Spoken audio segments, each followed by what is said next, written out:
Bharatiya Janata Party BJP की ex serviceman cell की convenor ओरिबा Laisam रामेश्वरबु मसक खंगदब खुलाई फाइव सिनंगसी अयुक मसागी मयुम मनाक नोंगमेना काप्तन हालम की थौदोक अदु सेनबा मियोई Imphal west district police commando कांगुना फाटपा ngamkhre हिरमसी मतांगना MAMI TV न्यूज़ फंग पावगी मतुंग इनदि थौदोक अदु थोखरा मतुंग असे अयुक पुंग 13 रोम तारकप मतमदा थौदोक अदु सेनबनि हाइबा मिहाट पसिंग अदुना तोंखिबा XUV अंगौ मसुगी कार अमा हाव मरक इरोम लेकाई एरिया दगी फाटपा ngamखिबनि हाइदे हाइदेबा गाड़ी दु फाटपा लोयना गाड़ी दु थोरम ड्राइवर सु फागत ngamkhre adu moinamok chapsa masak naming khangma ngamdre driver du wacham wahang pang chathabada gari adugi mapu adu irom lekai adagi marakta leiba kesorjit ko wa RTI activist amani haibu sak khangma ngamkhre makha tan haiba miwi adu fagat na wahang pang chathana ba Imphal West District Police Commando gi kamuna tongan mafam singda thiba humugi thabak sathari haire serak sida hogta phangwa pau amagi matungina leikhidaba en Rameshwar gi asibak sang hauja hauji jenim similel sangda postmortem tawna bi dabak sem sakhre loyana ex serviceman gi maikai gi soro bi kai khumnabu unnabi thorang tawkhre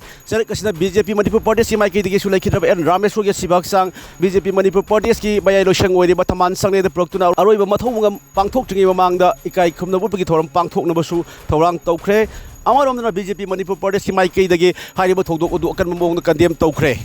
nakal amorom thawal district phonga pawi matuk inade Rameshwar gi mihat abu yaning de phonglok na hojek maiki adong gi miyam gi eba mifam amusu pangthok na ba sem sakhre hairi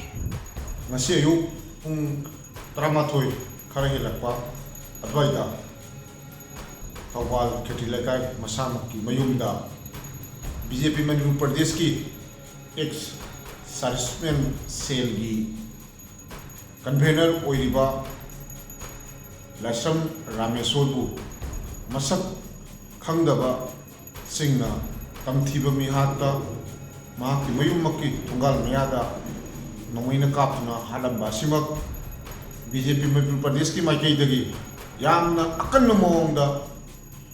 ninda tawi masi asigunglaba matam asida chatpa dunglaba mi hatpagi wakal khanba sangagi chatpa adunglaba miyoi sing adu aikoi Manipur gi sarkarna athu matamda matik chaba phagatlaga matik chaba dandi pigeni haidana koina satawi hazu phagat ngangani haidana khali hojik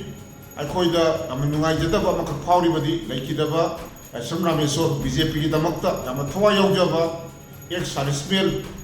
cell gi convenor ba Manipur da lairiba tongan ba processing da thabak yauraga aikoi gi adu mo laiba ek serviceman sing welfare gi damakta khanjaramba Manipur bu thijakiba BJP karmi amani mahanga laikidaba da kai kuna buchabaga lorena maki imung manung gi awabada aikoi saruk yajari aikoi hojik party gi oinasu ngasai aikoi BJP gi adungaba aikoi party gi general secretary aduga isamak aikoi mahaki laikidabagi body maki koi gi rajniti sidi de pukhalakwa amadi maduri matungda kai thumejariba Manipur gi chief minister Sri N Birensu Rajmiti City da mahak masama laktana yinsin birame party ke hongna bi niyogi matungina mahak masa postmortem tawro matungda